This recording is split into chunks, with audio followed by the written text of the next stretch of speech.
Welding का काम होता था। वेल्डिंग के काम के लिए उस सिलेंडर में ऑक्सीजन की जरूरत पड़ती। 1000 लोग, 1000 यूनिट बंद हो चुके हैं। मगर बीजेपी के लोग बात करेंगे तो जे की बात करेंगे या जैम की बात करेंगे या फुलां की बात करेंगे। मेरे अजीज दोस्तों और बुजुर्गों, और फिर अमित शाह कहते होम मिनिस्टर हैं, देश के होम मिनिस्टर हैं, वो कह रहे हैं कि जितने लोग क्रिमिनल हैं वो कहते हैं गोली मत मारो, मारे। अमित शाह साहब, आप बताइए, गाजियाबाद में, मैं 2 दिन पुरानी बात कर रहा हूं, गाजियाबाद में 7 लड़कों को, उनका नाम भी सुना देता हूं मीडिया के लिए, क्योंकि वो अमित शाह के जैम को सुनकर आए।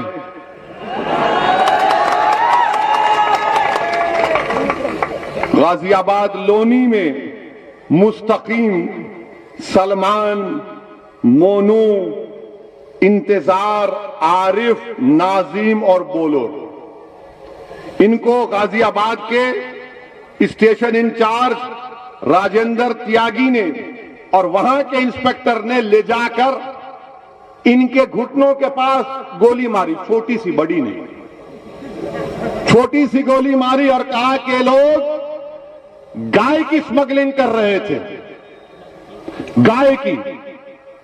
उसके बाद मीडिया के लोगों ने, मैं सलाम करता हूं उस मीडिया के जिम्मेदार को, उसने जाकर जहां पर कहा कि ये वेयर हाउस है, यहां पर ये जानवर को लाते थे, गाय को लाकर उसको काटते थे, स्मगलिंग करते थे। उसने जाकर पूछा बाजू वालों से कि क्या यहां पर जानवर आता था, तो उसने कहा नहीं, ये तो स्क्रैप बेचने का जगह है।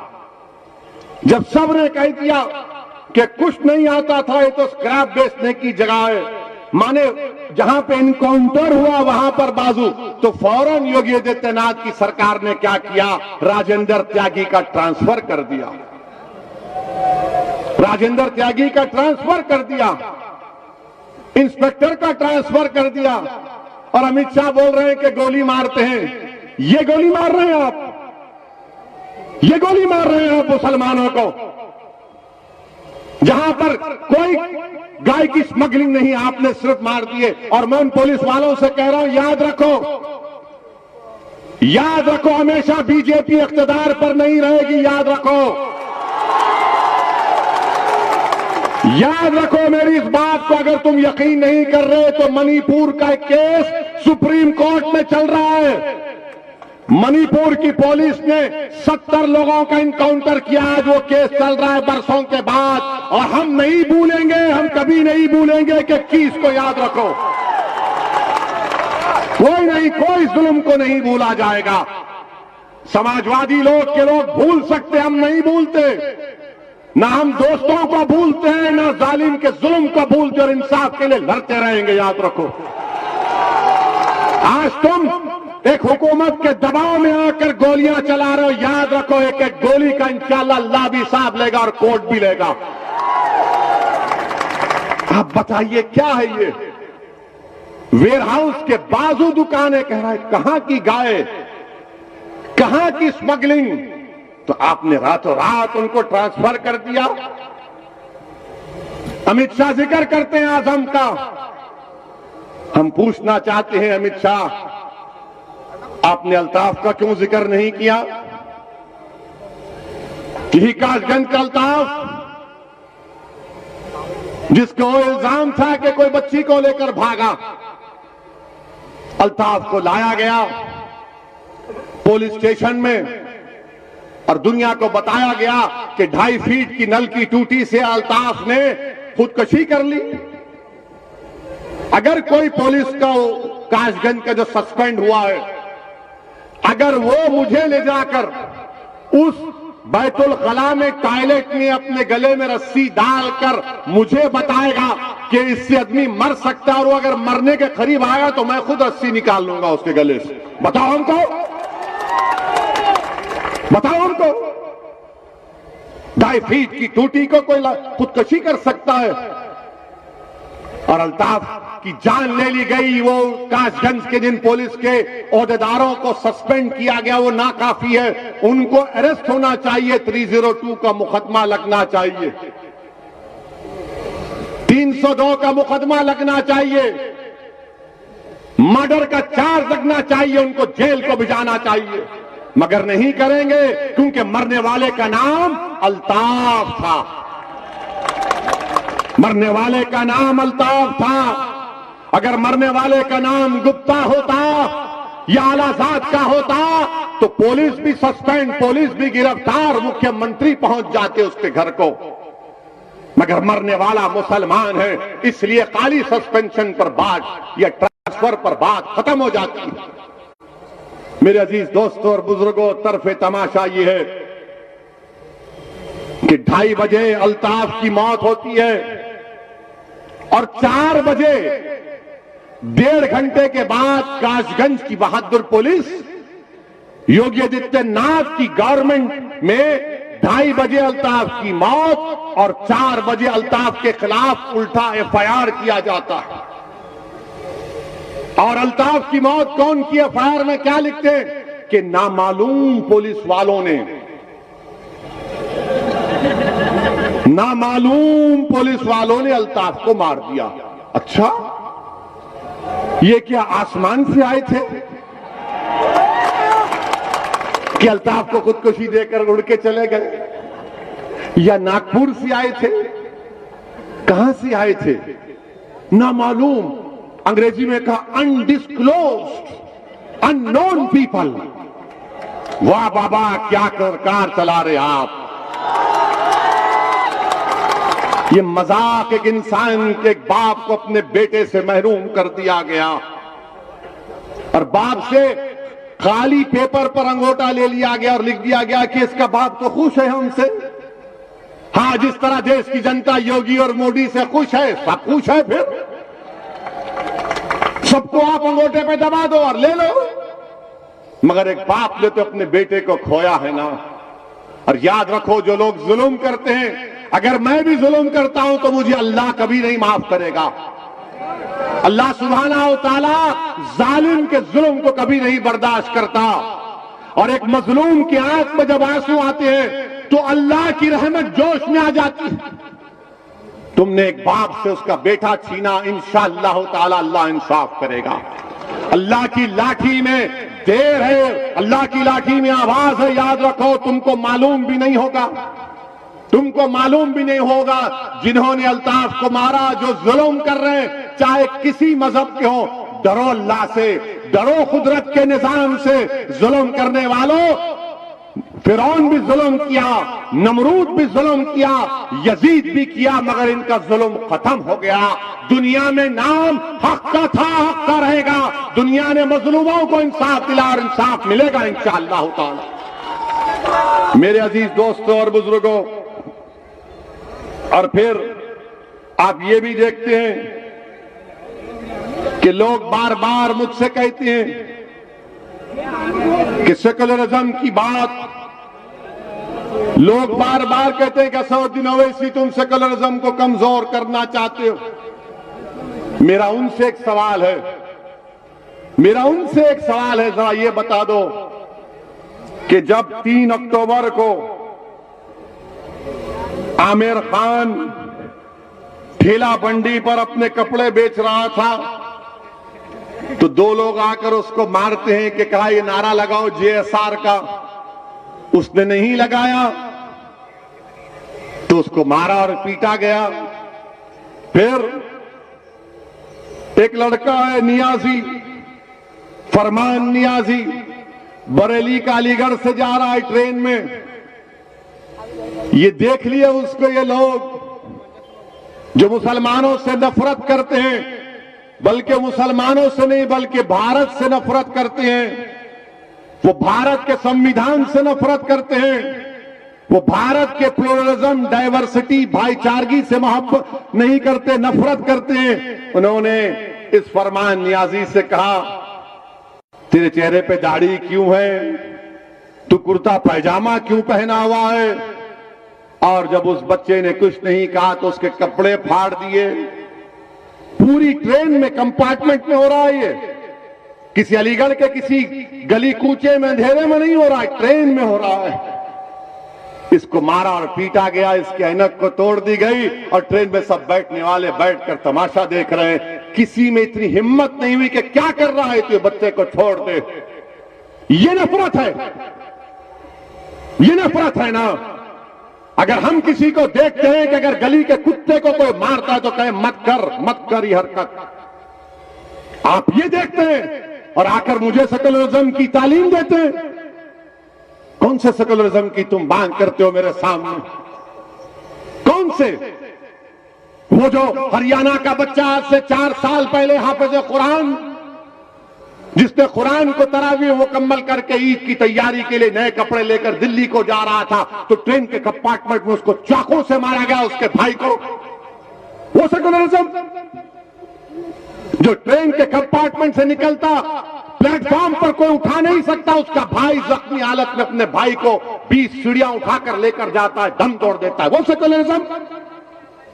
इसके बाद भी अगर मैं इसलिए कह रहा हूं, आपको कह रहा हूं, मैं मुखातिब भारत के मुसलमानों से हूं, मैं मुखातिब कोई सेकुलर पार्टी या बीजेपी आरएसएस से नहीं हूं, मैं मुखातिब आपसे हूं। अगर मेरी एक एक बात गलत है तो आप मुझे पकड़ लीजिए।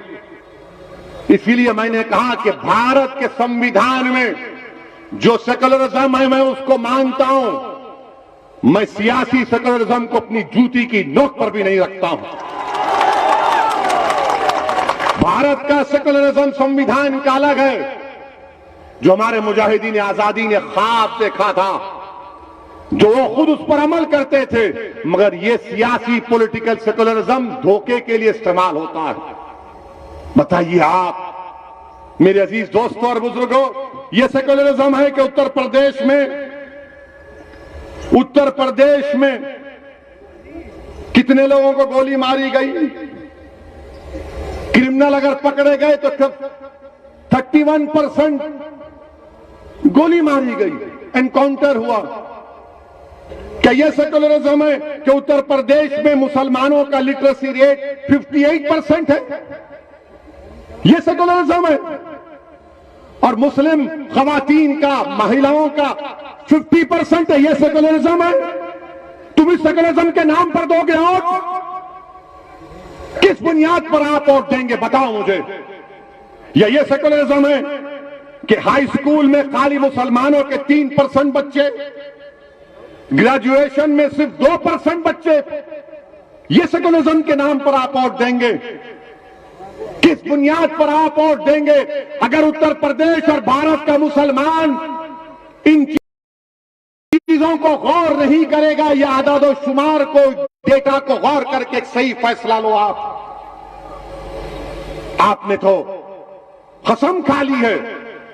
हम जिस मिलते हैं तो बोलते हैं असद साहब आप बहुत अच्छा बोलते हैं, पार्लियामेंट में दबा कर बोलते हैं, टीवी पर बहुत अच्छा बोलते हैं। हम जब आप टीवी पे आते हैं, हम लोग सब घर के लोग बैठकर देखते हैं। मैंने पूछा क्या मैं कोई गुलकार हूं कि आप मुझे देखकर मेरे गाना सुनने के लिए बैठते हैं?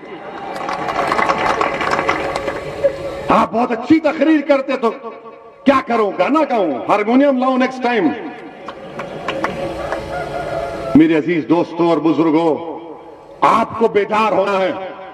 जिस दिन आप बेदार हो जाएंगे, आपके वोट की अहमियत भी नहीं है। मैं कह रहा हूं आपको, उत्तर प्रदेश में मुसलमानों की वोट की कोई अहमियत नहीं है, कीमत नहीं है। अगर तुम्हारे वोट की कीमत और अहमियत होती तो अमित शाह ये जबान इस्तेमाल नहीं करते। अगर तुम्हारे वोट की कीमत होती तो आजम खान जेल में नहीं होते।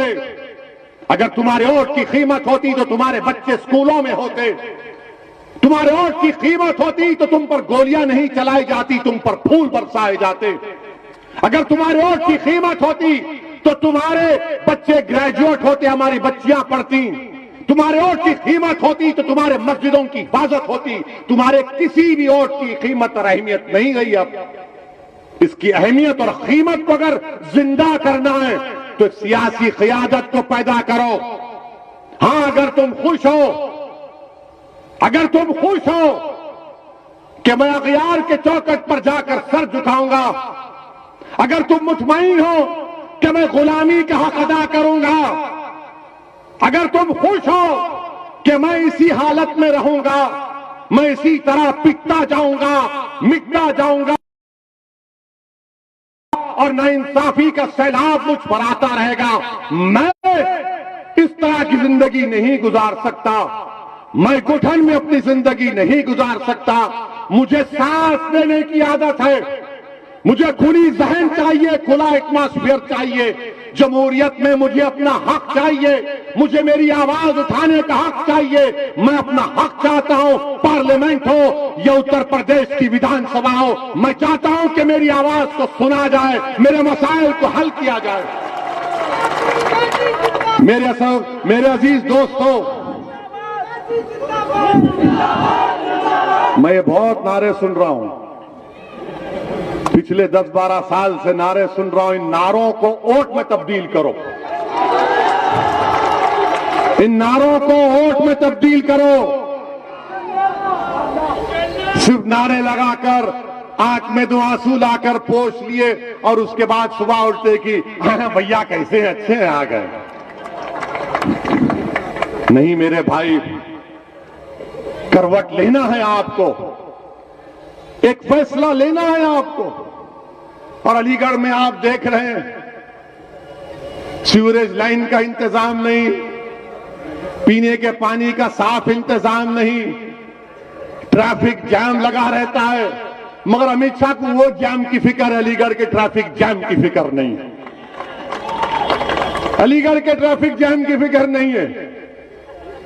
अब बोले फिगर जाम है अलीगढ़ में, आ रहने दे वो जाम, हम वो जाम करेंगे, हम वो जाम पे बोलेंगे।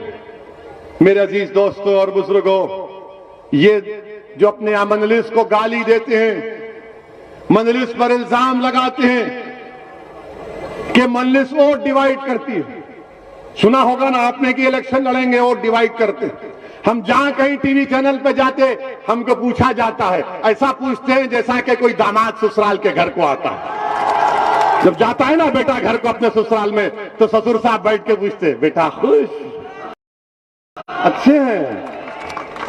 हमसे वही सवाल होता है, आप लड़ेंगे तो वोट डिवाइड हो जाएंगे, हम लड़े तो वोट डिवाइड होंगे। तो क्या हुआ था 2019 में?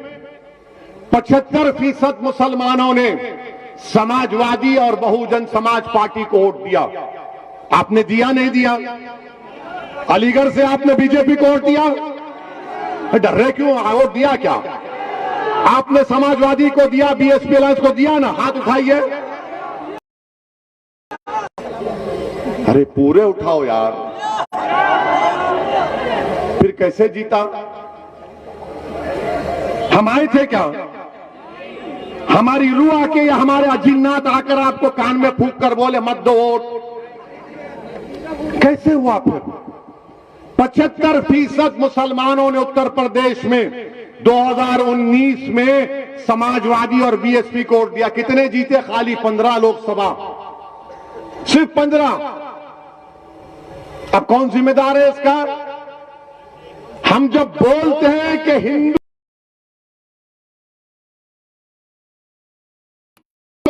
बीजेपी के पास जा चुका है, ये कोई नहीं बोलता। समाजवादी के लोग नहीं बोलेंगे, वो बोलेंगे ओवैसी आ रहा है, देखना भैया तुम्हारे वोट काटने आ रहा है। ये नहीं बोलेंगे कि हिंदू वोट बीजेपी के पास चला गया, वो हमारे हिंदू भाई, उनका इख्तियार है। समाजवादी पार्टी के 3 परिवार के लोग इलेक्शन हार गए, तो क्या तुमने उनकी जबान से सुना कि समाजवादी ने कहा कि हम हिंदू वोट से हार गए? कभी सुना आपने? मगर जब हम खड़े होते हैं तो इनको लगता है कि भाई ये एक दीवाना आया है हैदराबाद से, ये कुछ कर जाएगा।